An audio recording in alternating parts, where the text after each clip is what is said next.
ஓம் சாந்தி. Good evening. எல்லோருக்கும் இனிமையான மாலை வணக்கம். ஓம் ஓம் சாந்தி. சாந்தி. Good evening. Om Shanti sister, good evening.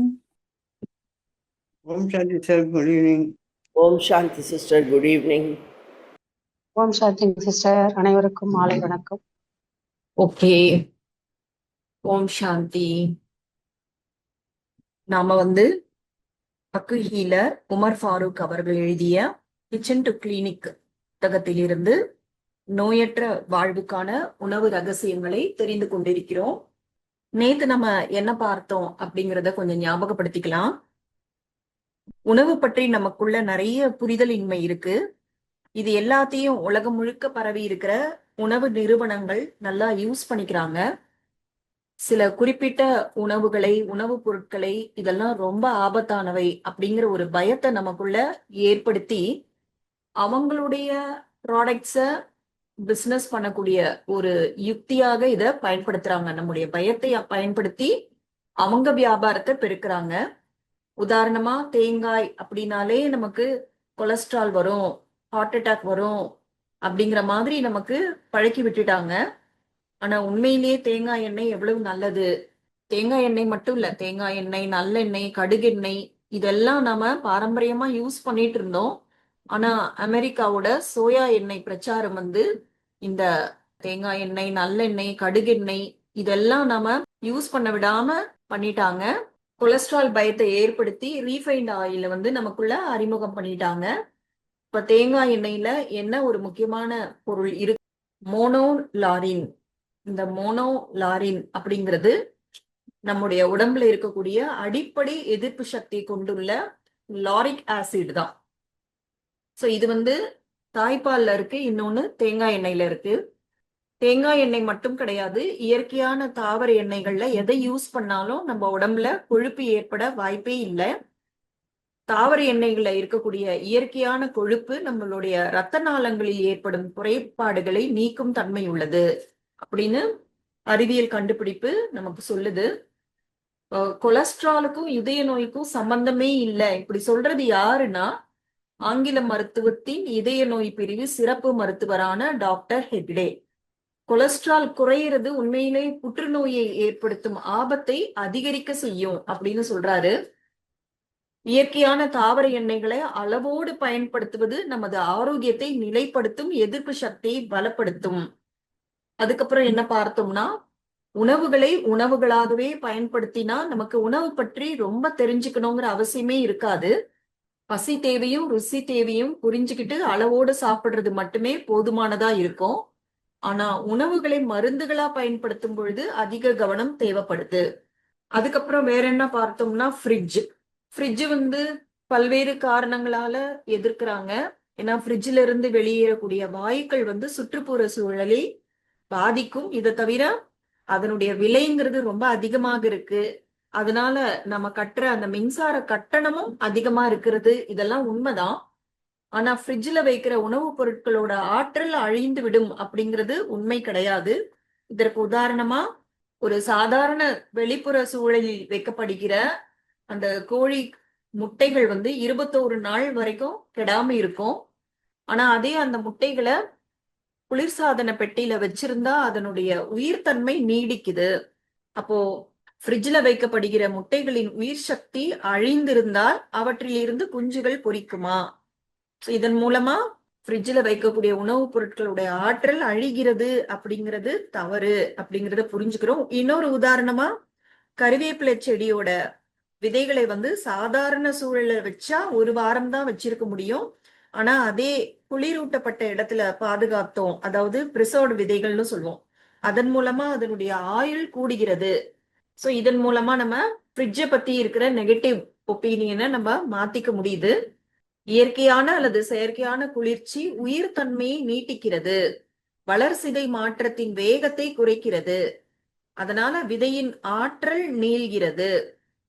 So ஃப்ரிட்ஜ்ல வைக்கிறதுனால உணவுப் பொருட்களின் ஆற்றல் குறைவதோ அழிவதோ இல்லைங்கிறது தான் உண்மை.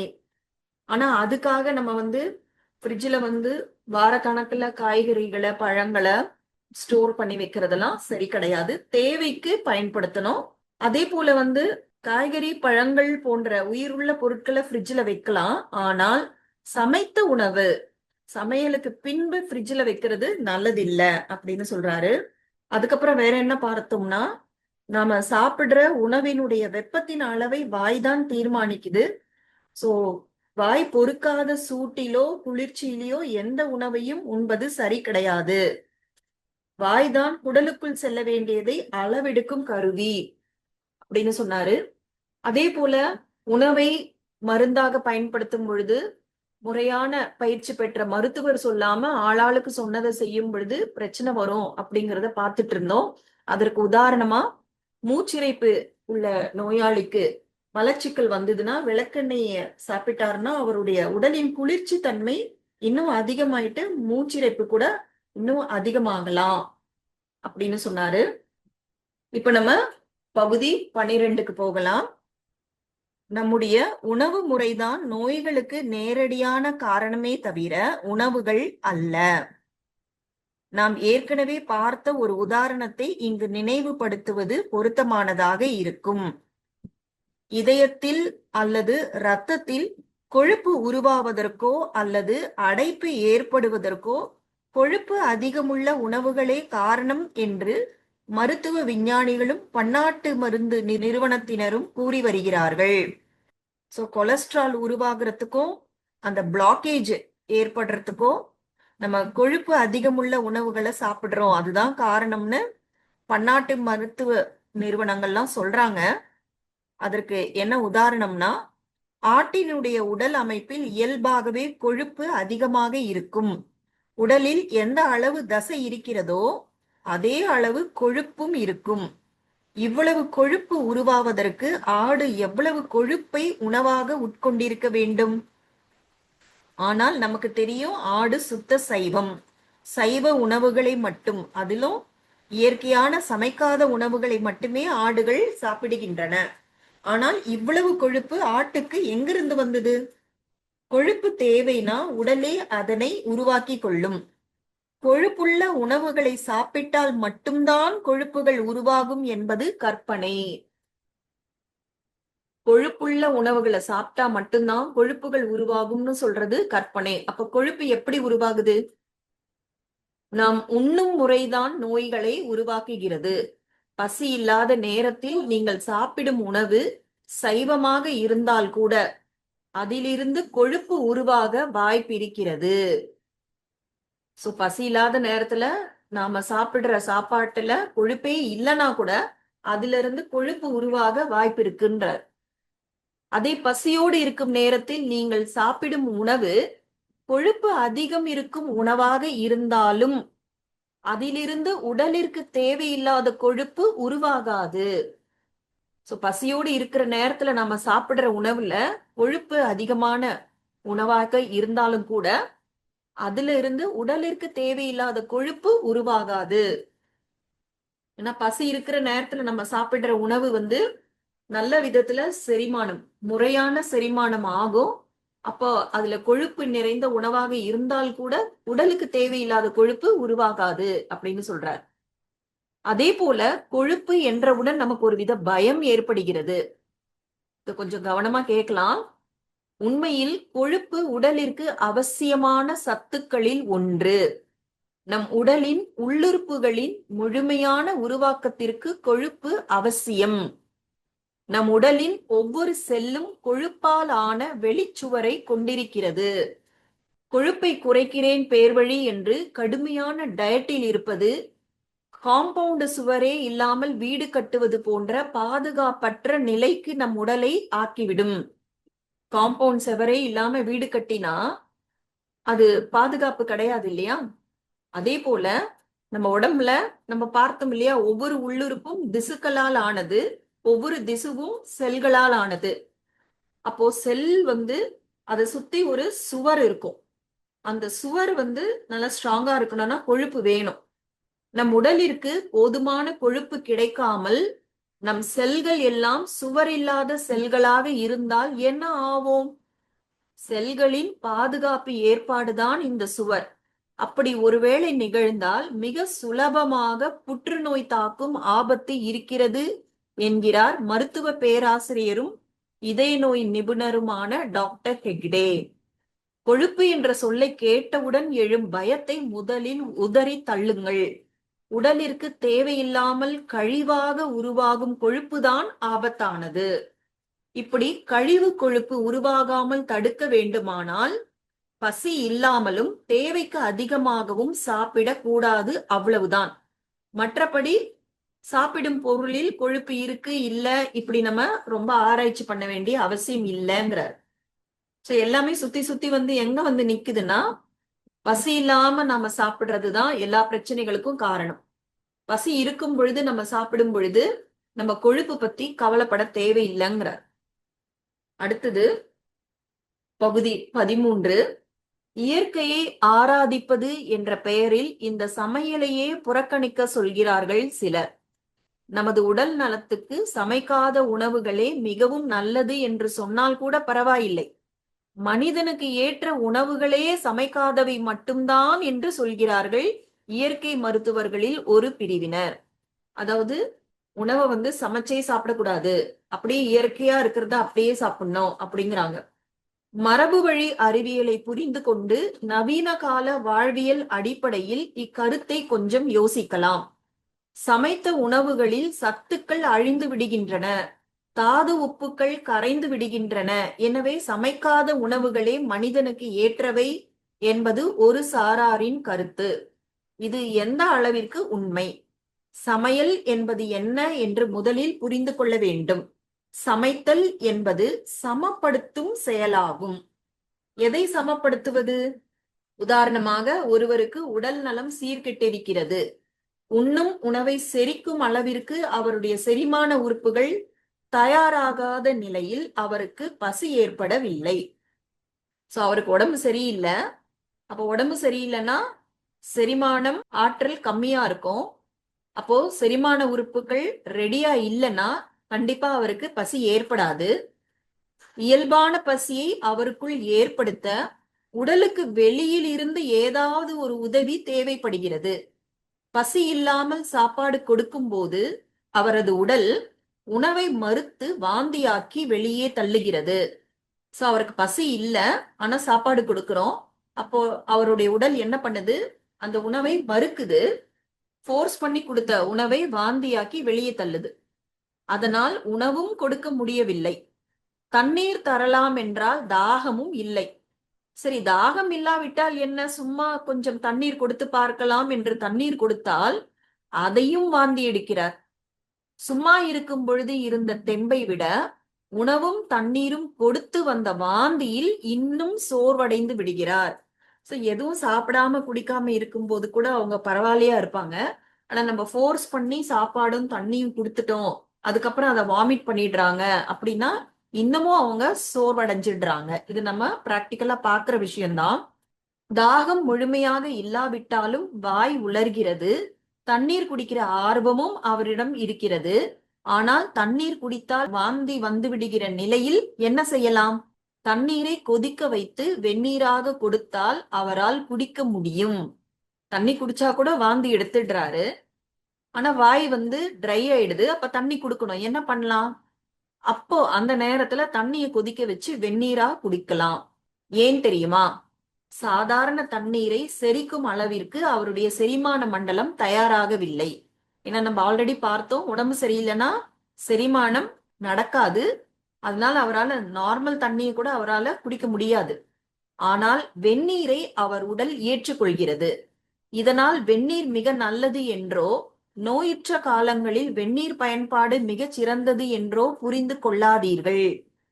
அவர் இருக்கிற உடல் நிலையில், செரிமான மண்டலத்தின் பலவீன நிலையில் சத்து குறைக்கப்பட்ட தண்ணீரை அவரது உடல் ஏற்றுக்கொள்கிறது. ஏன்னா தண்ணிய கொதிக்க வைக்கும் பொழுது அதுல இருக்க சத்து குறையுது. இப்ப சத்து குறைந்த தண்ணீரை உடலால எடுத்துக்க முடியுது. ஏன்னா செரிமானத்துக்கான ஆற்றல் குறைவா இருக்கும் பொழுது சத்து குறைவான தண்ணீரை அதால ஏத்துக்க முடியுதுங்கிறாங்க. தண்ணீரின் சத்தை எப்படி குறைப்பது? கொதிக்க வைத்துதான். நாம் சாதாரண தண்ணீரை கொதிக்க வைக்கும் பொழுது அதிலிருந்து உயிர் சத்தின் ஒரு பகுதி ஆவியாகிறது. எனவே எஞ்சி இருக்கும் சக்தியை உடலால் எடுத்துக்கொள்ள முடிகிறது. இங்கு கொதிக்க வைத்த தண்ணீர் என்பது சமைத்த தண்ணீர் ஆகும். சாதாரண காலங்களில் சமைக்காத தண்ணீர் தான் உடலிற்கு நல்லது. அதாவது உடம்பெல்லாம் நல்லாதான் இருக்கு அப்படின்னா கொதிக்க வைக்காத தண்ணீர் தான் உடம்புக்கு நல்லது.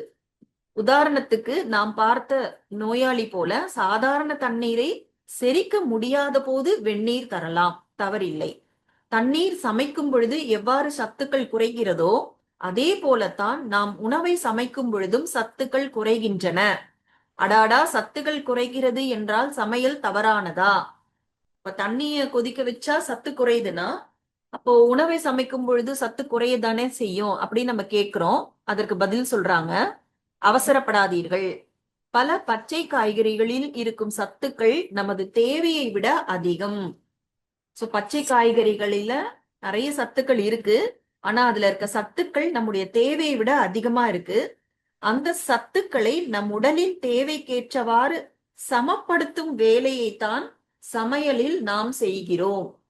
கூடுதலாக அதில் ஒரு சுவையையும் சேர்த்து கொள்கிறோம். நான் சமைக்கும் போது சுவைக்காக சிலது சேர்க்கிறோம்ல. சோ சமைத்தல் அப்படின்னாலே சமப்படுத்துதல் அப்படின்னு அர்த்தம் சொல்றாரு. ஏன்னா இயற்கையான காய்கறிகள்ல நம்ம உடலுக்கு தேவைக்கும் அதிகமா சத்து இருக்கு. ஏன்னா அதிகமா சத்து எடுத்தாலும் நம்மளால அதை ஜீரணம் பண்ண முடியாது. இன்னொரு விஷயத்தையும் யோசித்து பாருங்கள். இயற்கையில் உருவான எல்லா காய்கறிகளையும் சமைக்காமல் சாப்பிடுவது சாத்தியமா? கத்திரிக்காயை, முருங்கைக்காயை எப்படி சமைக்காமல் உண்பது? சரி, அதையெல்லாம் கூட விடுங்கள். அரிசியை என்ன செய்வது? இப்படி சமைக்காத உணவுகளை மட்டுமே சாப்பிடுவோம் என்று நாம் முடிவு செய்தால் பல இயற்கையான உணவுகளை கூட நாம் சாப்பிட முடியாமல் போகும். ஏன்னா இதெல்லாம் நம்ம கேட்கும் பொழுது நம்ம ரொம்ப உற்சாகத்துல ஆரம்பிச்சிருவோம். ஆனா அதை தொடர்ந்து செய்ய முடியாது.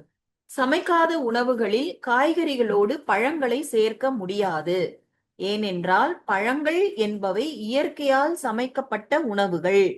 நாம் உண்ணும் அளவிற்கு பழுத்து சுவை கூடி கனிந்து பழங்கள் தயாராகின்றன. எனவே பழங்களை நாம் மீண்டும் சமைக்க தேவையில்லை. அதே போல நோயுற்ற மனிதர்களுக்கு சமைத்த உணவுகளை விட இயற்கை சமைத்த பழங்களே சிறந்த உணவு. சமையலில் இன்னொரு நன்மையும் உண்டு. எக்கச்சக்கமாக ரசாயனங்களை கொட்டி வளர்க்கப்படும் காய்கறிகளை சமைக்கும் பொழுது கொஞ்சமாவது அதன் ரசாயன தன்மையை சமையல் குறைக்கிறது. காய்கறிகளில் ரசாயன தாக்கம் எந்த அளவுக்கு இருக்கிறது தெரியுமா? இந்தியாவில் உற்பத்தியாகும் 10 கோடி டன் காய்கறிகளை பூச்சிகளின் தாக்குதல்களில் இருந்து பாதுகாக்க 6000 டன் பூச்சிக்கொல்லி மருந்து பயன்படுத்தப்படுகிறது. 10 கோடி டன் காய்கறிகளுக்கு 6000 டன் பூச்சிக்கொல்லி மருந்து யூஸ் பண்றாங்களாம். இது சர்வதேச அளவுடன் ஒப்பிட்டால் 70% அதிகம். சோ மத்த நாடுகள்ல எல்லாம் இவ்வளவுதான் பயன்படுத்தணும் பூச்சிக்கொல்லி மருந்துன்னு சொல்றாங்க. ஆனா இந்தியாவுல 70% அதிகமாக பயன்படுத்துறாங்க. இந்தியாவில் விளைவிக்கப்படும் காய்கறி பழங்களில் ரசாயன பொருள்களின் அளவு அனுமதிக்கப்பட்டதை விட அதிகம் உள்ளதாக உலக காய்கறி மையம் எச்சரித்துள்ளது. பயிர் நிலையிலேயே ரசாயன உரங்கள், பூச்சிக்கொல்லி மருந்துகள் காய்கறிகளோடு கலந்துவிட்ட நிலையில் பறித்த பின் அவற்றை சேமித்து வைக்கும் பொழுது காய்கறிகளின் மீது பூச்சிக்கொல்லி மருந்துகள் மேலும் தெளிக்கப்படுவதால் அதில் சேரும் ரசாயனத்தின் அளவும் அதிகமாகிறது. பயிரிடும் பொழுதே அளவுக்கு அதிகமான பூச்சிக்கொல்லி மருந்துகள் யூஸ் பண்றாங்க, ரசாயன உரங்கள் யூஸ் பண்றாங்க. அதுக்கப்புறமா அது ரெடி ஆயிடுச்சு, பறிச்சாச்சுன்னா அதை அது விக்கிற வரைக்கும் கெடாம இருக்கணும் அப்படின்ட்டு மறுபடியும் பூச்சிக்கொல்லி மருந்து யூஸ் பண்றாங்க. அப்ப ரசாயனத்தோட அளவு எவ்வளவு அதிகமாக இருக்கும். அந்த மாதிரி காய்கறிகளை எப்படி சமைக்காம சாப்பிட முடியும் இல்லையா? நான் சமைக்கும் பொழுது அதுல இருக்க ரசாயனத்தோட அளவு கொஞ்சமாவது குறையும்ல. இது தவிர காய்கறிகள் வாடாமல் இருக்க அலுமினியம் பாஸ்பேட், பேரியம் கார்பனேட் போன்ற ரசாயனங்கள் தெளிக்கப்படுகின்றன. பழங்களை பழுக்க வைக்கவும் புத்தம் புதிதாக தோற்றமளிக்க செய்யவும் காப்பர் சல்பேட் பயன்படுத்தப்படுகிறது. இவ்வாறு விதைகளை பதப்படுத்துவதில் ஆரம்பித்து மார்க்கெட்டில் விற்கும் வரை ஒவ்வொரு கட்டத்திலும் பல ரசாயன பொருட்கள் சேர்க்கப்படுகின்றன. சோ ரைட் ஃப்ரம் அந்த விதைகளை பிரிசர்வ் பண்ணணும்ல, அங்கேயே ரசாயனங்கள் யூஸ் பண்றாங்க. அதுக்கப்புறமா பயிரிடும் பொழுது அப்புறம் பறிச்ச பிறகு, ஸோ இது வரைக்கும் மார்க்கெட்ல விற்கிற வரைக்கும் ஒவ்வொரு ஸ்டேஜ்லயும் பலவிதமான ரசாயன பொருட்கள் பயன்படுத்தப்படுகின்றன. இவற்றின் மோசமான விளைவுகளில் இருந்து நாம் தப்பிக்க வேண்டுமானால் சமையல் எனும் நுட்பம் தேவைப்படுகிறது. பூச்சிக்கொல்லிகளில் இருந்து தப்புவதற்கு ஒரே வழி சமையல் அப்படின்னு புரிஞ்சுக்காதீங்க. இது தற்காலிக வழிதான். விவசாயத்தில் இருந்து ரசாயன பயன்பாட்டை முற்றாக ஒழிப்பதே நிரந்தர வழி. சரி, அடுத்த விஷயத்துக்கு போகலாம். இன்றைய சமையலில் வீடுகள் முதல் ஹோட்டல்கள் வரை மிக பிரபலமான பெயர் அஜினமோட்டோ. இது உடலிற்கு கேடு விளைவிக்கும் மோசமான பொருள் இல்லை என்று சொன்னால் நீங்கள் நம்புவீர்களா?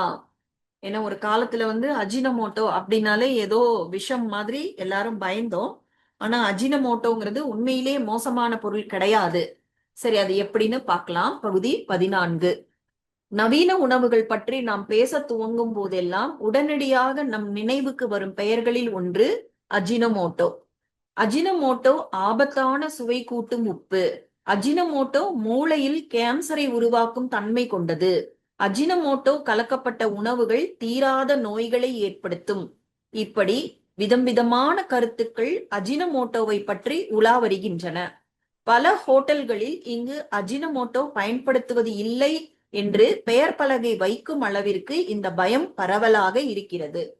ஆனாலும் இதையெல்லாம் மீறி நம்முடைய அன்றாட உணவுகளில், வீடுகளிலும் ஹோட்டல்களிலும் அஜினமோட்டோ பயன்படுத்தப்பட்டு வருகிறது.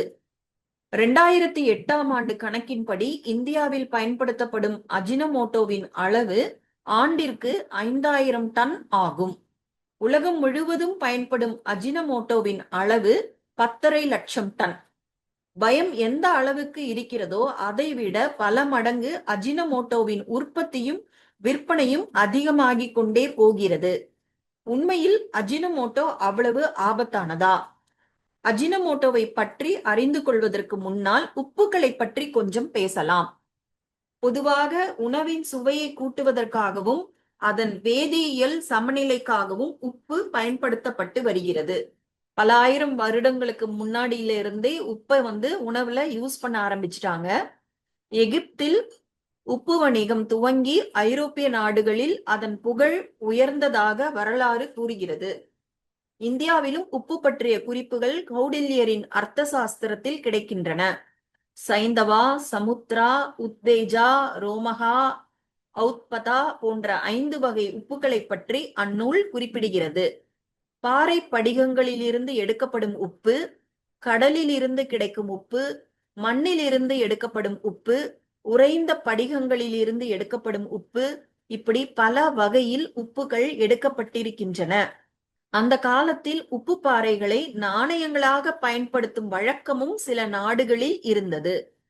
ஏன்னா நாணயத்துக்கு மெட்டல்ஸ் எல்லாம் யூஸ் பண்ணுவாங்க இல்லையா? ஒரு காலத்துல உப்பு பாறைகளை நாணயங்களா பயன்படுத்தினாங்களாம் சில நாடுகள்ல. எந்த உணவுக்கும் கிடைக்காத பெரிய மரியாதை இது. பிரிட்டிஷ் அரசு உப்புக்கு வரி விதித்த போது அதை எதிர்த்து மகாத்மா காந்தி உப்பு சத்தியாகிரகம் செய்தார். இப்படி உப்பு அரசியல் போராட்ட கருவியாகவும் இருந்தது. சமைத்த உணவிற்கும் உப்பிற்குமான தொடர்பு பல ஆண்டுகளாக தொடர்கிறது. உப்பில்லா பண்டம் குப்பையிலே என்ற பழமொழியும் இங்கு வழக்கில் இருந்து வருகிறது. உப்பை சாப்பிட்ட வீட்டுக்கு துரோகம் நினைக்க கூடாது என உப்பில் நன்றியை கரைக்கும் மாண்பு நம் மண்ணில் உண்டு. இயற்கையான ஒரு உணவுப் பொருளை அப்படியே சாப்பிடும் பொழுது அதில் உப்பு அவசியம் இல்லை. ஆனால் அதனை சமைத்து சமப்படுத்தும் பொழுது சுவையை வெளிப்படுத்துவதற்காகவும் சமநிலைப்படுத்துவதற்காகவும் உப்பு பயன்படுகிறது. ஒரு பொருள் நன்மையா அல்லது தீமையா என்பது அதன் தயாரிப்பு மற்றும் பயன்பாட்டில் இருந்து அறியப்படுகிறது. சரி, இது வரைக்கும் நம்ம உப்புக்கு பத்தி தெரிஞ்சுக்கிட்டோம். இப்ப நம்ம மறுபடியும் அஜினமோட்டோவோட கதைக்கு வரலாம். அஜினமோட்டோ 1908ஆம் ஆண்டு ஜப்பான் நாட்டின் டோக்கியோ பல்கலைக்கழகத்தில் டாக்டர் கிகுனே இகடே என்ற ஆய்வாளரால் கண்டுபிடிக்கப்பட்டது. உணவின் வேதி சமநிலை மற்றும் சுவை வெளிப்பாட்டு ஆய்வில் அவர் இதனை கண்டுபிடித்தார். அதன் பிறகு சீனா மற்றும் ஜப்பானில் யுமாமி, அதாவது இனிமையான சுவை என்று அர்த்தம், யுமாமி என்ற செல்ல பெயரோடு அஜினமோட்டோ வலம் வந்தது. உலகம் முழுவதும் வேகமாக அதன் புகழ் பரவியது. அஜினமோட்டோ எங்கிருந்து வருகிறது? கடல் நீரை சேகரித்து அதிலிருந்து பெறும் படிமங்களிலிருந்து நாம் சமையல் உப்பை பெறுகிறோம். அதே போல பாறைகளில் இருந்து பெறப்படுவது இந்துப்பு. நாம் பயன்படுத்தும் சர்க்கரை கரும்பில் இருந்து பிரித்தெடுக்கப்பட்டு அப்புறம் வெண்மையாக்கப்படுகிறது. கடல் நீரிலோ பாறையிலோ கரும்பிலோ ஏதாவது உடல்நலக்கேட்டை உருவாக்கும் காரணி இருக்கிறதா என்ன? இவை எதிலும் தீங்கு விளைவிக்கும் விஷயம் இல்லை. இவற்றை தயாரித்து வெண்மையாக மாற்றுவதற்காக செய்யப்படும் ப்ளீச்சிங் ப்ராசஸ் இப்போது வரை சர்ச்சைக்குரிய விஷயமாக இருக்கிறது. ஏன்னா இந்த ப்ளீச்சிங் ப்ராசஸ்ல நிறைய நச்சு கலந்த ரசாயனத்தை யூஸ் பண்றாங்கன்றதுனாலதான் அதை கெடுதல்னு சொல்றாங்களே தவிர அந்த மூலம் அந்த கடல் நீரோ பாறையோ கரும்போ நிச்சயமாக உடலுக்கு தீங்கு விளைவிப்பது கிடையாது. ஆனாலும் மேற்கண்ட பொருட்கள் விஷம் என்றோ கொடூரமானது என்றோ பிரச்சாரம் செய்யப்படவில்லை. இவற்றை போலவே அஜினோமோட்டோ ஒரு வகை கிழங்கில் இருந்து தயாரிக்கப்படுவதுதான். டோப்பியோக்கானா அந்த மரவள்ளி கிழங்கு. சோ அதுல இருந்துதான் அஜினோமோட்டோ தயாரிக்கப்படுகிறது. நம்முடைய சாதாரண உப்பில் சர்க்கரையில் இந்துப்பில் இல்லாத எந்த ஒரு புதிய பொருளும் அஜினோமோட்டோவில் சேர்க்கப்படுவது கிடையாது. அப்புறம் ஏன் அஜினோமோட்டோ மோசமானது என்று கூறுகிறார்கள்? அஜினோமோட்டோவின் பின்னால் அமெரிக்கா, சீனா, ஜப்பான் போன்ற அரசுகளுக்கு இடையேயான அரசியல் இருக்கிறது. ஜப்பானின் கண்டுபிடிப்பான அஜினோமோட்டோ சீனாவில் அதிக அளவு உற்பத்தி செய்யப்படுகிறது. அமெரிக்காவில் அதிக அளவில் விற்பனையாகிறது. உற்பத்தி செய்யறது சீனால, சேல்ஸ் ஆகிறது அமெரிக்கால. அப்போ அமெரிக்க வியாபாரத்தில் அஜினோமோட்டோ தவிர்க்க முடியாத இடத்தை பிடித்தது. அஜினோமோட்டோ பற்றிய ஒரு கட்டுரையில் டாக்டர் ஃபஸ்லூர் ரஹ்மான் இவ்வாறு குறிப்பிடுகிறார். சீனர்களின் ஜப்பானியர்களின் பொருளாதார பலம் அமெரிக்காவில் சகிக்க முடியாத அளவிற்கு வளர்ச்சி பெற்றுவிட்டது. இப்போ சீனாவிலையும் ஜப்பான்லயும் ஒரு பொருளை தயாரிக்கிறாங்க, அது அமெரிக்கா மார்க்கெட்ல நல்ல வளர்ச்சி அடைஞ்சிடுச்சுன்னா அப்ப அமெரிக்காவுக்கு ஒரே வயிற்றுச்சலா இருக்கும் இல்லையா? அதை முறியடிப்பதற்காக அமெரிக்க மருந்து கம்பெனி விஞ்ஞானிகள் உலகத்தை குழப்பும் தங்களுடைய முடிவுகளை ஆய்வுகள் என்ற பெயரில் பரப்பினர். இது விஷம பிரச்சாரம். மோனோசோடியம் குளூட்டமேட் என்ற ரசாயனம் அஜினோமோட்டோவில் உள்ளது. எனவே அது விஷத்தன்மை உடையது என்ற ஒரு கருத்து பரப்பப்படுகிறது. நாம் பயன்படுத்தும் சாதாரண உப்பின் வேதியியல் பெயர் சோடியம் குளோரைடு. உடல் ஆரோக்கியத்திற்கு மிகவும் நல்லது என்று சொல்லப்படும் இந்துப்பின் வேதியியல் பெயரும் சோடியம் குளோரைடு தான். இந்த பெயர்களை கேட்டுவிட்டு உப்பு எல்லாம் கெமிக்கல், அது உடலிற்கு தீங்கு விளைவிக்கும் என்று சொல்ல முடியுமா என்ன? அது போலத்தான் இதுவும். அஜினோமோட்டோவில் வேதியியல் பெயர் மோனோசோடியம் குளூட்டமேட், அவ்வளவுதான். இந்த வேதியியல் பெயரையும் நம் விஞ்ஞானிகள் யாரும் கண்டுபிடிக்கவில்லை. அஜினோமோட்டோவை தயாரிக்கும் நிறுவனமே அதன் பாக்கெட்டில் வெளியிட்டிருக்கிறது. நம்ம அன்றாட உணவில் உள்ள எந்த பொருளையுமே அளவுக்கு மீறி பயன்படுத்தினால் பல விளைவுகளை நாம் சந்திக்க வேண்டியது வரும். அது போலத்தான் அஜினோமோட்டோவின் விளைவுகளும். ஜப்பானியர்கள் சீனர்களைப் போல வேக வைக்கப்படும் உணவுகளில் அஜினோமோட்டோவை அளவோடு சேர்த்து கொள்ளலாம். எல்லா உணவுகளிலும் பயன்படுத்த வேண்டியதில்லை. அதே போல எண்ணெய் பயன்பாடுள்ள உணவுகளில் தவிர்ப்பது நல்லது. அளவு மிகவும் முக்கியம். சோ வேக வைக்கிற உணவுகள்ல அஜினோமோட்டோவை அளவோடு யூஸ் பண்ணினா ஒண்ணுமே பிரச்சனை இல்லை. ஆனா அந்த ஃப்ரை எல்லாம் பண்றோம்ல, எண்ணெய் நிறைய யூஸ் பண்றோம்ல, அந்த மாதிரி உணவுகளில் அஜினோமோட்டோவை தவிர்க்கலாம்னு சொல்றாங்க. சோ அளவுதான் ரொம்ப முக்கியம். நன்மை செய்யும் ஒரு உணவை தீமை செய்வதாக மாற்றுவது அதன் பயன்பாடும் அளவும் தான். சோ எந்த உணவு கெட்டதா மாறுதுன்னா அதை எப்படி பயன்படுத்துறோம், எந்த அளவுக்கு யூஸ் பண்றோம், அதை வச்சுதான் அது டிசைட் ஆகுது. அஜினோமோட்டோவை பற்றி நாம் சொல்வதை விட ஆபத்தான விஷயங்கள் நம் அன்றாட வாழ்க்கையில் பயன்படுத்தும் பல உணவுகளில் இருக்கின்றன. சோ நாம அஜினோமோட்டோவை பார்த்து அவ்வளவு பயப்படுறோமே, ஆனா அதை விட டேஞ்சரான விஷயங்கள் நம்ம டெய்லி யூஸ் பண்ற உணவுப் பொருட்கள்ல இருக்குன்றார். நவீன உணவுகளின் உண்மையான சிக்கல்களை புரிந்து கொள்ளலாம். இப்போ பகுதி 15க்கு போலாம். அஜினோமோட்டோவின் ஆபத்துக்களாக சொல்லப்படும் பட்டியலை விட நம் நவீன உணவுகளின் சிக்கல்கள் இன்னும் அதிகம். நவீன உணவுகள் பற்றி பேசுவதாக இருந்தால் நாம் துவங்க வேண்டிய இடம் உப்புதான்.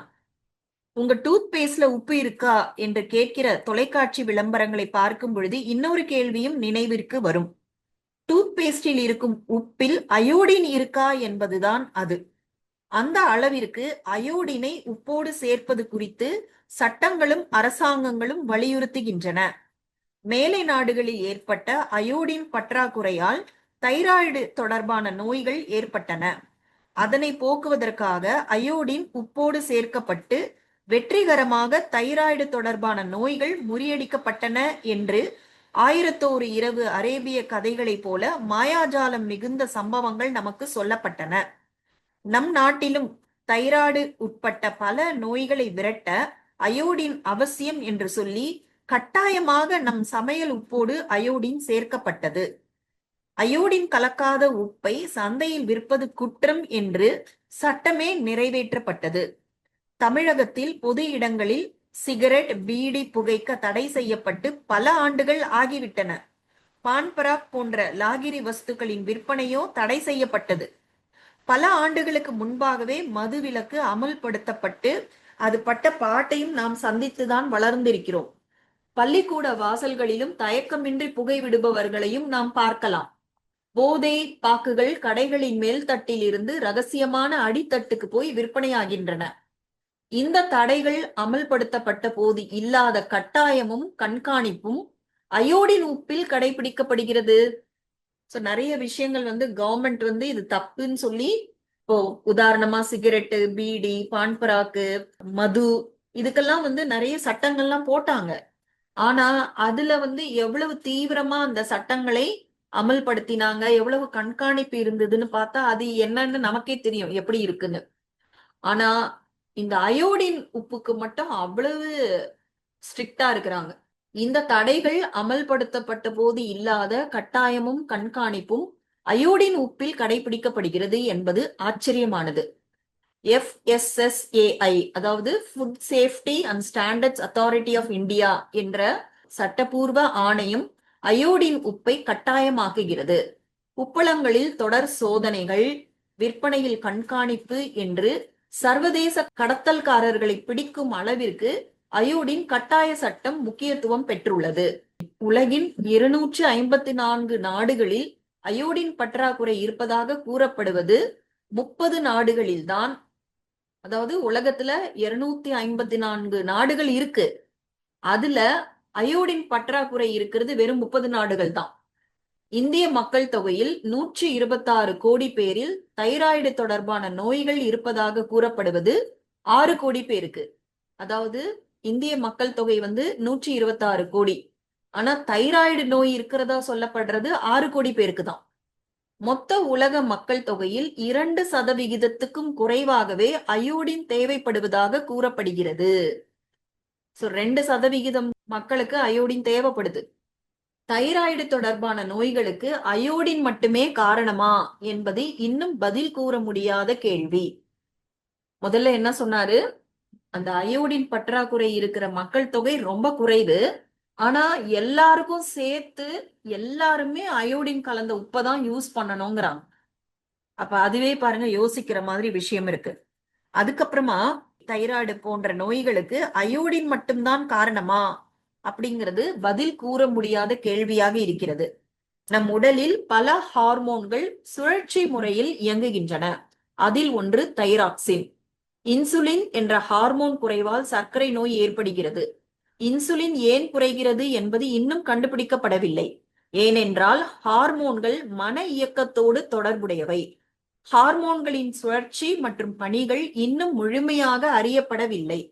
ஹார்மோன்கள் பத்தி முழுசா அவங்களே கண்டுபிடிக்கல. இப்பொழுது கிடைத்திருக்கும் அனுமானங்களின் அடிப்படையில் தைராய்டையும் அயோடினையும் முடிச்சு போடுகிறார்கள். இப்ப என்ன எல்லாம் கெஸ் ஒர்க் பண்றாங்க இல்லையா, அதை வச்சு தைராய்டு நோயையும் அயோடினையும் கனெக்ட் பண்ணிடுறாங்க.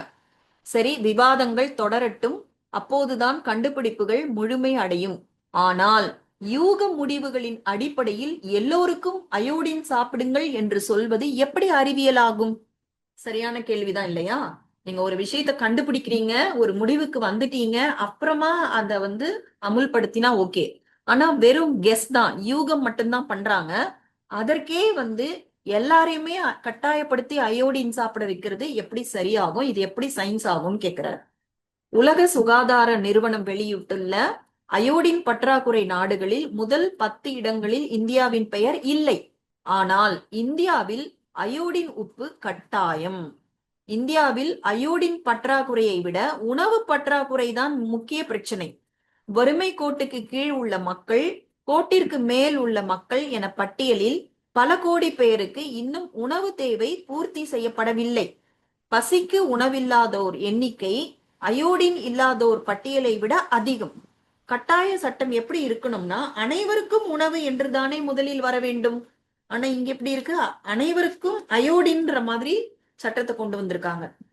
அயோடின் கிடைக்காத 2% மக்களுக்காக 98% மக்கள் அதிக அயோடினை தேவையில்லாமல் சாப்பிட்டு கொண்டிருக்கிறோம். தேவையில்லாமல் அயோடின் சாப்பிட்டால் உடலே அதனை வெளியேற்றிவிடும். தைராக்சின் ஹார்மோனை எல்லாம் அது பாதிக்காது என்று சொல்கிறார்கள் விஞ்ஞானிகள். அயோடின் குறைந்து விட்டால் தைராக்சின் ஹார்மோன் பாதிக்கிறது, ஆனால் கூடினால் பாதிப்பதில்லையாம். ஆராய்ச்சிகளில் எங்கோ சிக்கல் இருப்பதும் யாருக்காகவோ எழுதப்பட்ட முடிவுகளின் அடிப்படையில் ஆராய்ச்சிகள் இருப்பது போன்ற சந்தேகமும் எழுவதை பல மருத்துவர்களால் தவிர்க்க முடிவதில்லை. என்ன சொல்றாங்க, இப்போ 2% மக்களுக்கு தான் அயோடின் பற்றாக்குறை இருக்கு. ஆனா நீங்க 100% எல்லாரையுமே அயோடின் சாப்பிட வைக்கிறீங்களே, அப்ப அது பாதிப்பை ஏற்படுத்தாதா அப்படின்னு கேள்வி கேட்டா என்ன சொல்றாங்க, தேவையில்லாம அயோடின் சாப்பிட்டா உடல் அதை வெளியேற்றிடும், அதனால அது பாதிக்காதுன்னு சொல்றாங்க. சோ அதிகமா இருந்தா அயோடின் வெளியேறிடுமா, அப்ப குறைஞ்சிட்டா மட்டும் தைராக்சின் ஹார்மோன் பாதிக்குதாம். சோ இது கொஞ்சம் நெருடலா இருக்கு இல்லையா. சோ இது பார்த்தா இவங்க பண்ற ரிசர்ச் பல வணிக நிறுவனங்கள் இவங்களை இந்த மாதிரி முடிவு சொல்லுங்கன்னு கட்டாயப்படுத்தப்பட்ட மாதிரி இருக்குங்கிறாங்க. ஏன்னா ரிசர்ச்ங்கிறது உண்மையாகவே ஒரு உண்மையை தெரிஞ்சுக்கணுங்கிறதுனாலதான் அந்த ஆராய்ச்சிகள் நடக்குது. ஆனா இந்த ரிசர்ச் பண்ற விஞ்ஞானிகள் வேறு, ஆனா அந்த முடிவுகளை தனக்கேத்த மாதிரி சாதகமாக வெளியிடுவதும் பயன்படுத்துவதும் இந்த உணவு கம்பெனிகளோட வியாபார தந்திரமாகவும் ரொம்ப ஒரு கீழான ஒரு பணத்தை அதிகமா சம்பாதிக்கிறதுக்காக எடுக்கிற ஒரு முடிவாகவும் இருக்கு. இதெல்லாம் நம்ம புரிஞ்சுக்கணுங்கிறாரு. அயோடின் உப்பு தொடர்பாக விளக்கும் தமிழக மருத்துவர் டாக்டர் சவுந்தரபாண்டியன் சொல்வதை கொஞ்சம் கேளுங்கள். அமெரிக்காவின் மத்திய பகுதியில் இருந்து இராணுவத்தில் சேர்ந்து பணியாற்றிய பலர் மந்தமாகவும் பருத்தும் தைராய்டு வீக்கத்தோடும் இருப்பதை கவனித்த இராணுவ அதிகாரிகள் அவர்களுக்கு உணவில் அயோடின் குறைபாடு இருப்பதை ஆராய்ச்சி மூலமாக கண்டுபிடித்தார்கள். அந்த கண்டுபிடிப்பை தொடர்ந்து 1924ஆம் ஆண்டில் அயோடின் கலந்த உப்பு உபயோகத்துக்கு வந்தது. அந்த பகுதி மக்களுக்கு தைராய்டு பிரச்சனை தீர்ந்தது. ஆனால் பல வருடங்களுக்கு பிறகு அந்த பகுதியை சேர்ந்த முதியவர்கள் பலர் அயோடின் மிகுதியால் இரத்த கொதிப்பு, மாரடைப்பு போன்ற நோய்களால் அதிக எண்ணிக்கையில் மடிந்தனர் என்பது மருத்துவ அனுபவம். சோ அயோடின் ஜாஸ்தியானா இரத்த கொதிப்பு, மாரடைப்பு போன்ற நோய்கள் வருது, அதனால அவங்க இறந்தாங்க அப்படிங்கிறது மருத்துவ அனுபவம். உண்மை என்னவென்றால் கடல் நீரிலிருந்து எடுக்கப்படும் இயற்கை உப்பில் சோடியம், அயோடின் உள்ளிட்ட 84 ஊட்டச்சத்துக்களில் சோடியத்தை தவிர மீதி 83 சத்துக்களையும் அறவே நீக்கிவிட்டு ரொம்ப கரிசனத்துடன் அயோடின் மட்டும் சேர்க்கிறார்கள். ஏன் சோடியத்தை மட்டும் நீக்கவில்லை, ஏன் அயோடினை மட்டும் சேர்க்கிறார்கள்? இது போன்ற பல மருத்துவர்களின் கேள்விகளும் சந்தேகங்களும் தொடர்கின்றன. உண்மையிலேயே பற்றாக்குறை ஏற்பட்ட 2% மக்களுக்கு மட்டும் அயோடின் தர வேண்டும் என்றால் என்ன செய்ய வேண்டும்? ஒன்று, அயோடினை மட்டும் தனியாக மாத்திரையாக தயார் செய்து அவர்களுக்கு தரலாம். அதிலும் செயற்கை அயோடின், இயற்கை அயோடின் பிரச்சனை வருவதெல்லாம் வேறு விஷயம். இரண்டாவது வழி, அயோடின் அபரிதமாக இருக்கும் சாதாரண உணவுகளை தேவையானோருக்கு பரிந்துரைக்கலாம். அயோடினை செயற்கையாகவோ இயற்கையாகவோ நாம் தேர்வு செய்து ஒருவருக்கு கொடுப்பதன் மூலம் அவருடைய உடல் அயோடினை எடுத்துக்கொள்ளுமா என்ற கேள்விக்கு இன்னும் பதில் இல்லை என்றாலும் எளிமையான வழிகளை விட்டுவிட்டு எல்லோருக்கும் அயோடினை கட்டாயமாக்குவது சிக்கலானது. கத்திரிக்காய், முருங்கைக்காய், கீரைகள், மீன், கடல் பாசி, முட்டை, வாழைப்பழம், பால், உருளைக்கிழங்கு, பீன்ஸ், பழங்கள் இவையெல்லாம் அயோடின் அதிகம் உள்ள இயற்கையான உணவுகள். அயோடின் உலகில் எங்குமே கிடைக்காதது போல ஒரு கற்பனையை உருவாக்கி அயோடினை விலை கொடுத்து வாங்கி அரசு நமக்கு கொடுப்பது நம்முடைய நலத்திற்காகவா? யோசிக்கணும். சரி, அதை விடுங்கள். இந்த அயோடின் உப்பிலிருந்து நம் உடலை எப்படி காப்பாற்றிக் கொள்வது? இப்படி இந்த பகுதி முடிஞ்சிருக்கு. அடுத்த பகுதியில நம்ம வாங்குற உப்புகள்ல அயோடினை கட்டாயமாக்கிட்டாங்க. ஆனா அயோடின் பற்றாக்குறை இல்லாதவங்க எல்லாம் அயோடினை அதிகமா பயன்படுத்தினா உடல் நலக்கேடு வரும். அப்ப நம்ம என்ன செய்யறது? அதற்கான பதில நம்ம அடுத்த பகுதியில தொடர்ந்து கேட்கலாம். நான் இங்க இந்த இதை முடிச்சுக்கிறேன். உங்களுக்கு ஏதாவது பகிர்தல் இருந்தா நீங்க ஷேர் பண்ணலாம்ப்பா. இந்த கொழுப்பு பத்தி சொன்ன விஷயம் உடம்பு கொழுப்பு தேவையானதுதான். ஆனா பசிச்சு சாப்பிடும்போது அந்த கொழுப்புங்கிறது கரெக்டா செரிமானம் ஆகி இது தேவையானதா அப்படின்றது ரெண்டு பாயிண்ட் சொன்னாங்க. ஒண்ணு உடம்புல கொழுப்பு இருக்கிறது வெறும் கொழுப்பான சாப்பாடை சாப்பிட்டு மட்டும் வர்றது இல்ல, நம்ம பசிக்காம சாப்பிடுற சாப்பாட்டுனால கூட கொழுப்பு ஏற்படும்ங்கிறாங்க. அது ஒரு பாயிண்ட். அதுக்கப்புறம் சில பேர் அந்த 0 கொலஸ்ட்ரால் 0 ஆயில் அப்படிலாம் நம்ம கேள்விப்படுறோம்ல. அப்படி பார்த்தா உடம்புக்கு கொழுப்புங்கிறது ஒரு சத்து. உண்மையில பார்த்தா நம்ம சாப்பிடுற சாப்பாடு பல ஸ்டேஜஸ்ல அது உடல்ல மாறுது. அப்படி வரும் பொழுது அந்த ஃபேட்ல இருந்துதான் போனே உற்பத்தி ஆகுதுங்கிறான். அப்ப எப்படி நீங்க கொழுப்பே இல்லைன்னா மூட்டுக்கள் அஃபெக்ட் ஆகும்ல, எலும்போட பிரச்சனை வரும். என்ன சொல்றாங்க, செல்லோட சுவர் கொழுப்புனாலதான் உருவாகுதாம். அப்ப நீங்க கொழுப்பே இல்லைன்னா செல்லோட சுவர் ஸ்ட்ராங்கா இருக்காது. அப்ப புற்றுநோய் தாக்குற ஆபத்து அதிகமா இருக்குன்றாங்க. இப்ப நிறைய பேர் இப்படி செய்யறாங்கல்ல, கொழுப்பே நாங்க சாப்பிட மாட்டோம், ஆயிலே நாங்க யூஸ் பண்ண மாட்டோம் அப்படின்லாம் சொல்றாங்கல்ல. அப்ப அதுல இருக்கிற ஆபத்து என்னன்னு நம்ம புரிஞ்சுக்கிறோம். அதே மாதிரி அந்த சமைக்காத உணவு பத்தியும் சொன்னாங்க இல்லையா? இது உண்மையில சாத்தியமே இல்லை. கோதுமையை ஊற வச்சு கடிச்சு நம்ம சாப்பிட முடியுமா? கோதுமையை பவுடர் ஆக்கி சப்பாத்தி செஞ்சுதான் சாப்பிட முடியும். எவ்வளவு விஷயத்த நீங்க அப்படியே நேரடியா சாப்பிடுவீங்க? பழங்களை நேரடியா சாப்பிடலாம். அப்புறம் காய்கறிகள்ல சில காய்கறிகள் சாப்பிடலாம். ஆனா அதுவும் அந்த ரசாயனம் அதிகமா நச்சு ரசாயனம் நிறைய யூஸ் பண்றாங்க. பூச்சிக்கொல்லி உரங்கள் அப்படிங்கிற இதுல வருது. அப்ப சமைக்கிறது மூலமா கொஞ்சம் ரசாயனம் போகுது இல்ல? இதெல்லாம் கொஞ்சம் பார்க்க வேண்டி இருக்குல்ல. இதுதான் நம்மள யோசிக்க வைக்கிற விஷயங்கள் தான். தொடர்ந்து கேட்கலாம். நாளைக்கு சந்திக்கலாம்ப்பா. Okay, thank you. ஓம் சாந்தி. Thank you, Om Shanti sister.